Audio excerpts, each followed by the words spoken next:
Welcome to another edition of 42 Straight Years In. On my crackhead update,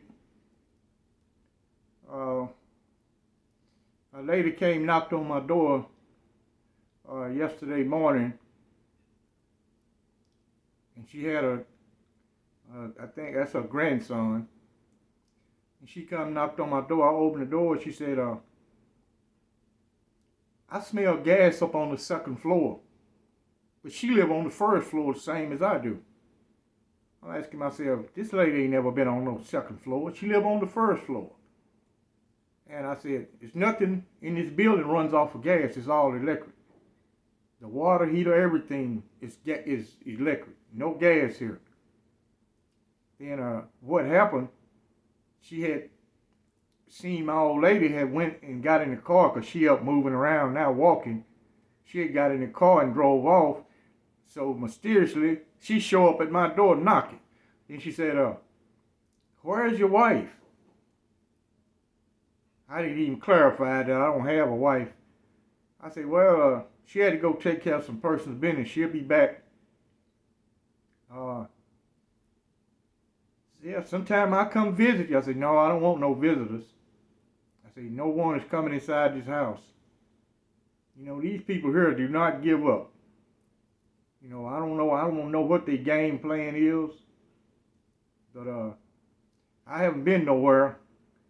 Yesterday I didn't go nowhere. The day before I had to go buy a new tire. I was making a turn, and the sun was in my eye, so back tire caught the curve and knocked a chunk of rubber out of it, so I had to go buy a new Michelin tire.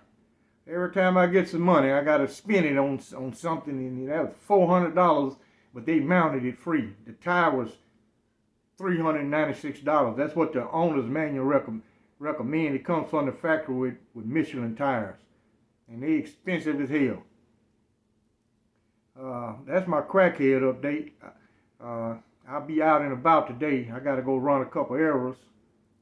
Now, I had one person on my last video in the comment section said that when I was talking about my old lady was at the 7-Eleven and this female was going to try to jack her for a phone and she got her jaw broke. He said, man, I don't believe that about the iPhone. Dude, this is an inner city neighborhood, and all over Dallas in the inner city is like that. She's white. The chick tried to take her phone is black. She thinking she's soft and she can do it, and the plan backfire. That happens all the time. A Hispanic lady here just got killed for her iPhone. Their favorite technique is get you to turn the phone on, and they take out running with your phone. I was in the West End. Asian lady was sitting there, real young, waiting on the train. And a young guy walked by and glanced at her. Same thing. She got the iPhone 12. He walked up and said, excuse me, ma'am, can I use your phone? I need to call my mother. She said, sure. Unlocked her phone and handed it to him. Fool took out running with her phone. They do this shit all the time here. I don't know where you live at, but this is the Wild Wild West. Yeah, my boy Lion Willie came over. My old lady had beat him up. They started out chest punching. And by her take that Muay Thai shit so she know how to punch from hitting that bag and speed bag, she hits hard for a woman. And she beat him up. He ran out in the hallway. He cursed out and took out running. So he came over the other day. He texted me. But my policy is now no one comes inside the house. So I went out in the parking lot. Me and him stood out there and talked. He's got a 19-year-old Hispanic chick living with him. Now people be saying old guys can't get young chicks. I don't know what type of old guys you've been around. If you got some resources, you can get them. And you pay regardless. I don't care how you cut it and dice it, you pay. She approached me sitting at the bus stop. I was outside. Well, they got four exit doors here. 4 entrances. And I was at one of the entrances that lead to the main street. And there's a bus stop there. And I was standing out there smoking a cigarette. I see this pretty young chick sitting at the bus stop. She looked over at me and she came over. She said, excuse me. She said, My phone go off at 12 o'clock midnight. I'd do anything. Somebody paid my phone bill. Her phone bill was $67. She said, I'll do anything if somebody paid my bill. I said, anything? She said, yeah, anything. And I called Lion Willie. He told me, say, take a picture of her. I told him, I said, man, she young. I asked her, I said, how old is she? She said, I'm 19. I said, let me see your ID. So she had a DPS ID. She didn't have a driver license. I looked at her ID, so I called him back. I said, hey, man, she's 19. He said, I took the picture. I texted to him, and he drove over from West Dallas. And he took her inside my house. And, he did the food with her, got online and paid her bill. And they got to talking. She ended up moving in with him. This girl is devoted to Lion Willie. She been in Dallas all her life. She living in these projects right over here in East Dallas. She's never been to the Galleria in her life. Never been to Dallas Galleria. She don't even know where it's at. He took her out there shopping. Now she live at his house. She got her own bedroom because Lion Willie owned his own home. It's paid for. She got her own private bedroom. He decorated it for her, and she living high on the hog. So the myth about an old guy can't get a young chick, well, that blow it slap out the window. Well, me, I already know you can win one, easy to do. That's enough of my rambling. I'm going to read something here about a guy I had occasion to be around. He was old school. He served 60 years in Texas prison. He said, longest serving Texas prisoner makes parole. Other long-term prisoners not so lucky. Harvey Stewart, 83, first entered the Texas prison system in 1951 to serve a 10-year stint for robbing a junkyard. Paroled 6 years later, he returned in 1958 following a murder conviction. Stewart escaped in 1965 and was recaptured a few days later. In 1984, he made parole but was reincarcerated in 1986 for a new robbery charge. Of Texas' approximately 166,000 state prisoners, he has served the most amount of time, close to 60 years in total. Now, that is fragmented. I've known guys who served their time straight. It's a guy on the Styles unit now, we call Rooster. He's been locked up 52 years now, straight. He's never been released. My old buddy, Mr. Forbes, he served 52 years. Never ever was he released. So this guy did his time on the installment plan, and they totaling it up to 60 years. But it's 60 years of incarceration, but he had some breaks. Okay. Stewart was one of the longest serving prisoners in the country. New York has kept James Moore, 78, in prison since he was convicted of murder in 1963.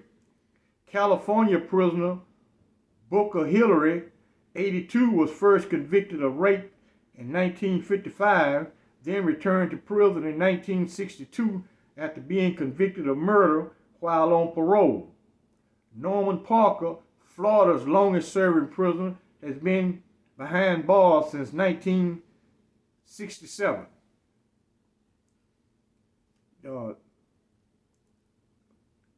Stewart, he was robbing brothers in Southeast Texas in his youth. He was shot and murdered a man in what he claimed was self-defense.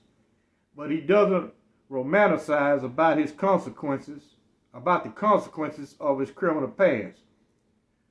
He said, imagine that 60 years down in this damn hole, Stewart said when he was interviewed at the Beto unit. I wouldn't recommend it. A man's got to be a damn fool to even stick his foot in here. Now this is a guy who's been in committing crimes his whole life. And he know the end result, if you caught, is incarceration. And he actually saying you got to be dumb as hell to go to prison. You is really dumb. You think with emotions, which most guys do, their emotion, because they so feminicized now. Men are not men. And it, according to statistics, 80% of the men in prisons come from single mothers. 15% had both parents in their life. 1% from single fathers. So these single mothers is raising these murderers, you see. I can look at some of these young guys, man, they not being raised. Ain't nobody raised them. They do. Do you think they gonna respect their mother every time they see her? She got a blunt. She got Chad and Tyrone over at her house. You think they gonna respect her? When she doing monkey double backflips on everybody in the hood, trying to find Mr. Right, she never gonna find him. These kids raising themselves. The streets is raising them. Yeah, Texas officials approved Stewart's parole in April 2011, but said he would not be released until space is found for him, either at a halfway house or nursing home. He had nowhere else to go, having outlived most of all of his relatives. He couldn't remember seeing a visitor in over a decade. Nonetheless, Stewart believes his days of criminality are at an end. I quote what he said, "I'm too damn old to do any robbing," he said. "I think I am anyway. My old ticker might kick out on me." Experts have commented on how difficult it is for long-term prisoners to adjust to freedom when they are eventually released following decades in prison. And I'm still experiencing that now. Over 4 decades, I lived my life a certain way. And you want me to just flip a switch and adjust to all this junk going on outside. It takes time. And time waits on no one. You slip one time, the district attorney and the police officers, they ain't gonna be trying to hear, "Hey man, I just was locked up all my life, man, and I made a mistake." That mistake gonna cost you. They not trying to hear that. You gotta actually want to stay free. You gotta try to stay free, or you will be reincarcerated. The recidivism rate is high as hell in Texas. It's slightly lower because they don't give out paroles no more like M&M candy. It is hard to make parole. Non-violent or violent, it don't make no difference. These guys serve a lot of fucking time.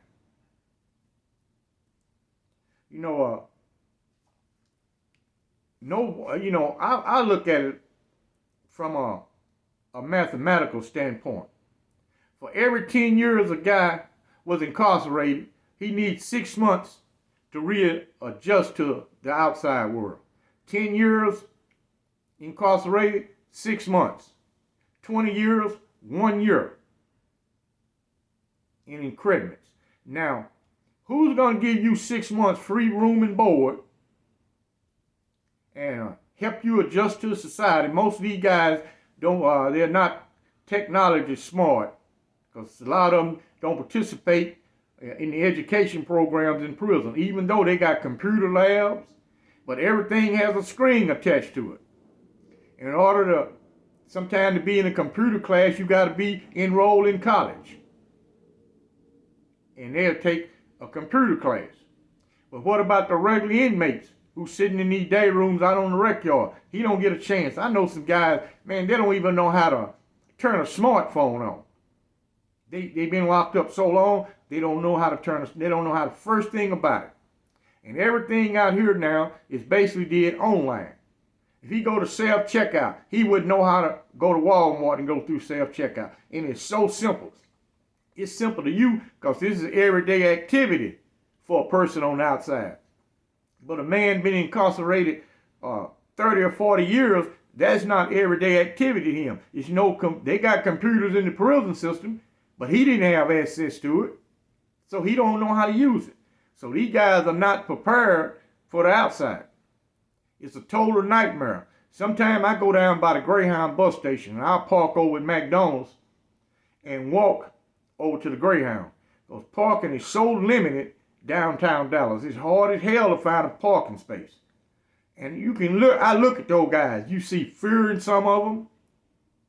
They happy to be free, but they mind is moving 9,000 miles per hour. Man, where I'm gonna live at? Are these people going to accept me? Will I get along with my family I haven't seen in 22 years? How is that going to work out? Your sister who you left, you remember her as a young girl. Now she has 3 kids. You remember your sister as a young girl. She's a full-grown woman now with a husband. He runs the household. Is her husband going to be prepared to accept you, a grown man living in his house? How is that going to work out? I used to talk to some guys when they come back to prison. Man, some of them seem 6 months was a long time to be free.